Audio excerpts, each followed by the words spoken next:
Yanes versus City of New York.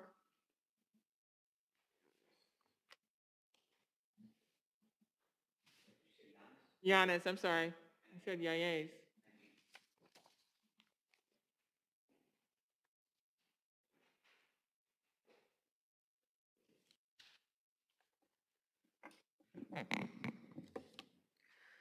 Good afternoon. May it please the court, Mackenzie Fillo for the Department of Education. This court should set aside the verdict because it is excessive when compared to the awards approved in similar severe burn cases.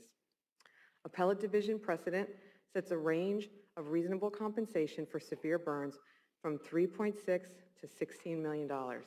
And the only question here is where exactly in that range this case falls.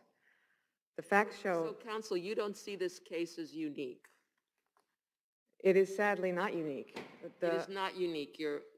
There's prior cases involving a 16-year-old burnt in a high school experiment where 51% of his body is burned. Actually, only 31%. 31% and the other 20% skin grafts, right? So he loses 51% of his body surface. He has debridements in the morning. He has procedures in the afternoon to put the grafts on. Mm-hmm. He has, I mean, I could go through the litany that was outlined in the 38-page written by the trial judge, mm-hmm. affirming the jury award. It is undeniably tragic, but sadly, these are the sufferings of every single person who suffers a severe burn. In this magnitude, at this age, with a 54-year-old, with a 54-year life expectancy. Yes, in fact, we have the case of Lee. Did Lee have to undergo 120 procedures? I'm not sure exactly how many procedures he had, but Yanes had 5 surgeries, and Lee had 7 at the time of trial and still needed 5 more. If you look at the facts of Yanes Lee, had more than 2,000 staples put into him as a result of the surgeries, had skin removed from his scalp, mm-hmm. And had to wear a compression suit. Let's see. Lee had all of those. What else did he have, counsel? Lee, just like Yanes, Lee had to wear compression garments for a year at least. They both wore a neck brace. Lee also required chest plates.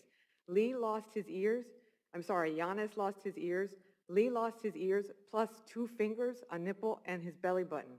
Yanes was degloved. Are we going to go one-on-one on this? Yeah, counsel, I don't think this is going really? to work. I really don't. And I find it to be a little bit disconcerting that you would actually make the argument that the horrific injuries that this 16-year-old suffered are in any way comparable to those sustained by Lee. So I think you should just get to your point in terms of what you believe what you believe we should do. Our position is that the court should set aside the verdict unless the plaintiff agrees to a serious reduction in line with what... What was your position at trial, by the way, in terms of what the damages should be? I'm not sure if we presented a specific number. I don't know if that... Did you present any evidence to rebut the evidence that was presented by plaintiff on damages? I don't think we did, but the point here is not that he didn't suffer. That's, to be clear, everyone agrees that Yanes suffered terribly. The question is whether $59 million, which is dramatically more than any pain and suffering award that this court has ever affirmed, is appropriate in this case, where there are people who have suffered much more extensive burns who got way less. The point of 5501 is that this court needs to take a step back and look at this case compared to other severe burn cases. The jury didn't have that opportunity, and it's not the jury's role, in fact, to do that. The legislature directed this court to stop runaway jury verdicts. It thought the legislature considered putting a cap, and instead it chose this more flexible... But in Reed, the first department said in 2003 that personal injury awards, especially those for pain and suffering, are subjective opinions, which are formulated without the availability or guidance of precise mathematical quantification. So here the jury sees and listens and observes. Sure. The plaintiff and everyone who testifies on both sides, on the behalf of both sides. And here you have a judge who says, I'm not setting aside this verdict. Yes, the judge actually made a serious legal error. He seemed to think that he had no power to set aside the verdict. That is plainly wrong. I think you're mischaracterizing the opinion. He said, I believe he said something like the role of the jury is to decide the damages. It would be unconstitutional for me to set them aside. That is incorrect. But even if he decided not to do it, the point is that the legislature directed this court to set aside these enormous verdicts to ensure that similar plaintiffs receive similar awards. And that is not happening here. What happened is that Lee got a $5 million award. But Lee was not a jury case, was it? Wasn't it a court of claims case? It was, but this court... So you didn't have a jury evaluating the evidence in that case and determining that $5 million was actually reasonable compensation for someone with those injuries. That was not a jury that did it. The same standard applies in cases that go before a bench trial as in a jury trial. And when you compare this case to Pete, its excessiveness is even more obvious. Pete was burned on 50% of his body, and his damages were dwarfed by the enormous award here. The legislature directed this court. How old was Pete at the time of the injury? Pete was 37, but even if you look out, if you do the math and see, the jury says how long they expect him to live. And if you look at it per year, for example, for future damages, Pete's award is $187,000 per year. So this young man is expected to live another 54 years with these horrifying injuries, right? Sure, but the 20-age difference, isn't there? A 20-year difference between Pete and Yanes? Yes, but if you look at the per year award, that's what I'm saying actually. So Pete's future award was for 32 years. It was $187,000 per year. Yanes's is for 54. It's $547,000. At the same level as the pain and suffering of a 16-year-old? I have the record here with the photographs of Pete. It's worth looking at these photographs to see what Pete went through and compare them to what Yanes went through here. This is what the job of the court is to compare the two cases and see where does Yanes's case fall on the range of this court's past precedent. Pete suffered enormously. His burns were on 50% of his body. He lost body parts just as Yanes did. Even though he was older, the court can do the math, and it's very clear that Pete's award is tiny compared to Yanes's. And the point of this court is to make sure that plaintiffs who suffer similar injuries receive similar awards. And that's why this court needs to set aside the verdict order if the plaintiff won't agree to reduce it. I'll save my time. Thank you.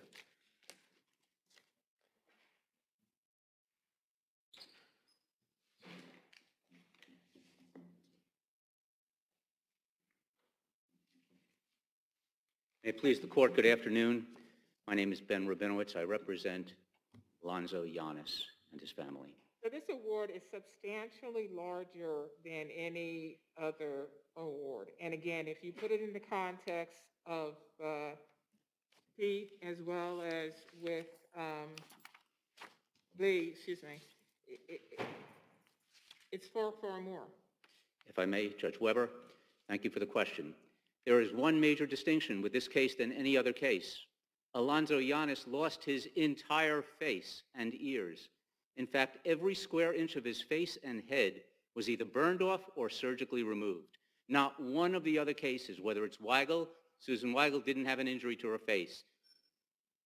Christopher Pete, had no injury to his face, and I agree with counsel. I would like you to see the photos. I actually have them here so that you can take a look at them if you'd like to compare them. I have photos of Alonzo Yanes, 10 of them that are representative, because the scanning doesn't accurately portray what Judge Tisch saw in the courtroom. And I'd ask you to please take a look at them. I could refer you directly to the record. Not one other case, whether it's Lee, whether it's Niesel, none of those cases did the plaintiff lose his face. This is a 16-year-old child. Not only did he lose his face, but what wasn't mentioned by counsel is that he suffered methanol toxicity to his kidneys, to his lungs, to his trachea, to his larynx. He actually had degloving injuries to both hands where all of the skin was removed. He had 2 1,000 staples and more, trying to hold the cadaver skin, the dead skin that was affixed to his face. And then he suffered something that none of the others had, which was methicillin-resistant Staph aureus, flesh-eating bacteria that destroyed the cadaver grafts, and it had to be removed, surgically taken away. These are operative procedures. Well, counsel made reference to the fact, I think that Pete, I forget, there were more surgeries in that case than there was in Yanis's case. So I thank you for that question as well. Nothing could be further from the truth. Dr. Yurt, who testified, and the city chose not to even bring in one witness, as Your Honor so carefully pointed out, Judge Mendez, there were over 120 surgeries. We're not talking about simple debridements like a Band-Aid. They actually removed his ears in pieces. They actually scraped away his entire face, his entire head. If you take a look at the record specifically, and I go to the appendix 2513, 2519, and 2522, you'll see every square inch of his face.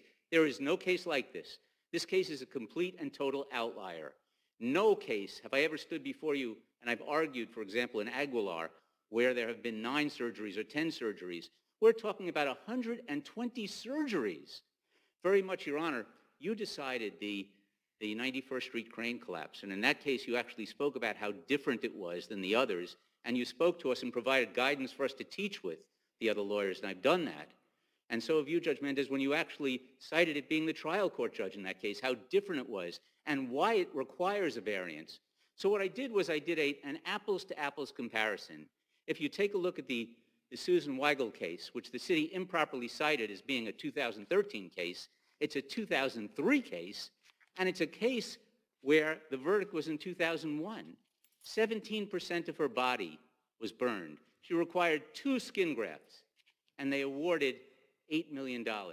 If you do the extrapolation, and you show the extrapolation for both the percentage of skin burned and the number of years, the verdict would have come out to, if we actually add for Alonzo Yanes, it would be $40,909,000. That's an exact number, taking into account inflation, taking into account, if you use the U.S. Bureau of Labor and Statistics calculator for inflation. So, counsel, you're arguing that the hard number should not be used if one is to look at this in a formulaic manner, but rather that the number should be increased or decreased according to what?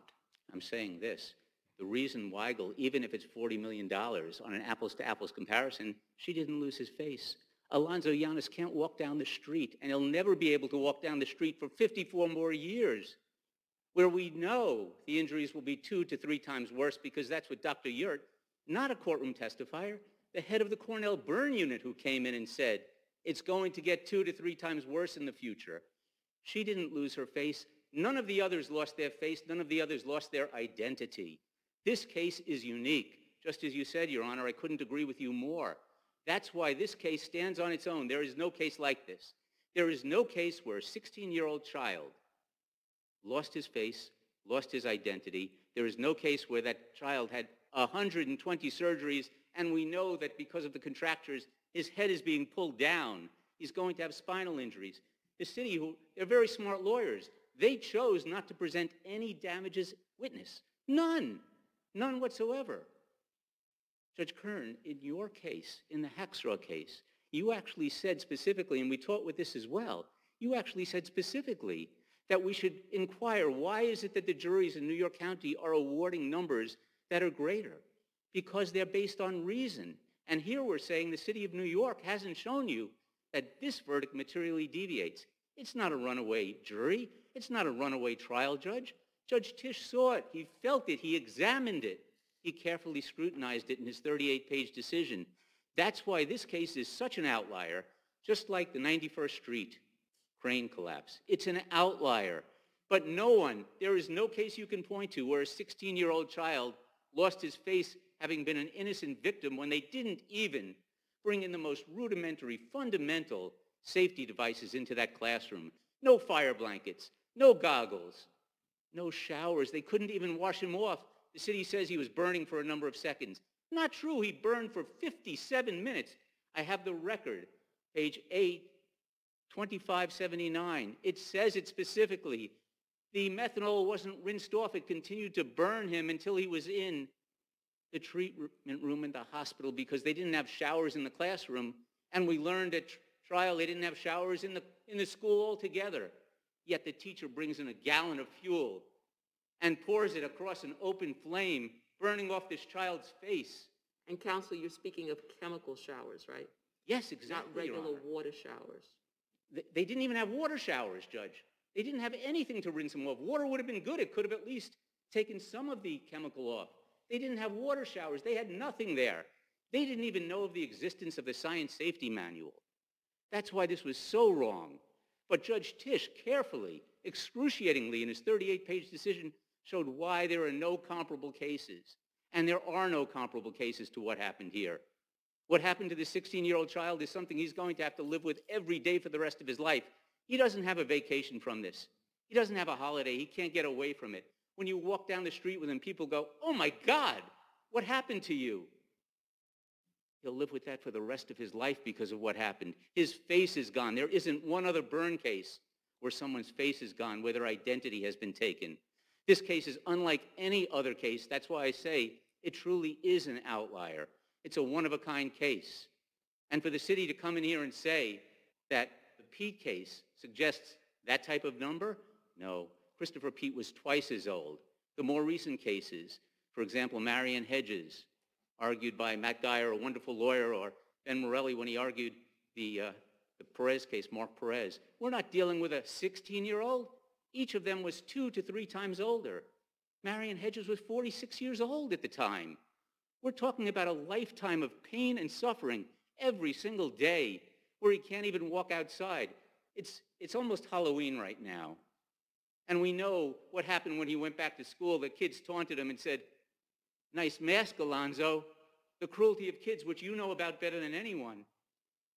He wasn't even wearing a mask. This is what he has to go through. And now we know that adults who actually see him, they back away from him. Oh, what happened? Every day, this is what he's dealing with. This is so unfair for this child. This is a one-off case, a one-of-a-kind case. That's why what Judge Tisch did in carefully analyzing this speaks to the volumes of justice. I urge you, please take a look at the photographs. Take a look at what happened to this young child. I'm afraid to sit down because I'm fighting for the life of this young child. Thank you, counsel. Thank you, Your Honors.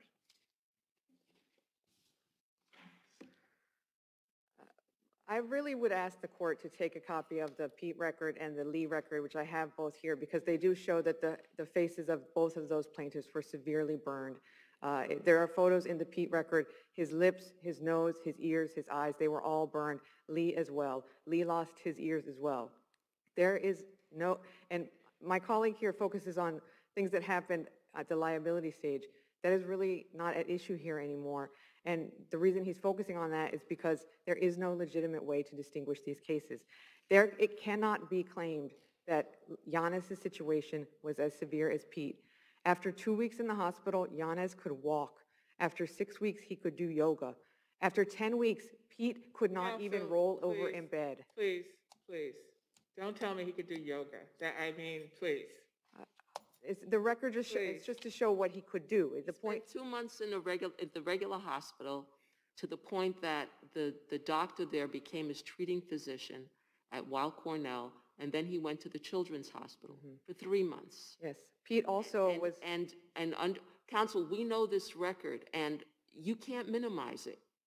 You can't minimize it. The fact that someone can do yoga when they have lost their face and they are severely deformed, it doesn't mean that that the injury is any less because they can do yoga.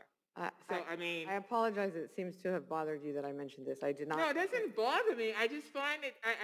To some extent, I find it insulting to say that the person can do yoga. I mean, that is minimizing the injury. I'm not trying to minimize the injury. What I'm trying to show is that the injuries of the other plaintiffs in the other severe burn Could they do yoga as well? Also, are you going to tell me they could do yoga as well? No, the point is that Pete couldn't even roll over in bed after 10 weeks in the hospital. His injuries were more severe. His pain and suffering was Thank you, counsel. Your time is up. Thank you very much. Thank you both.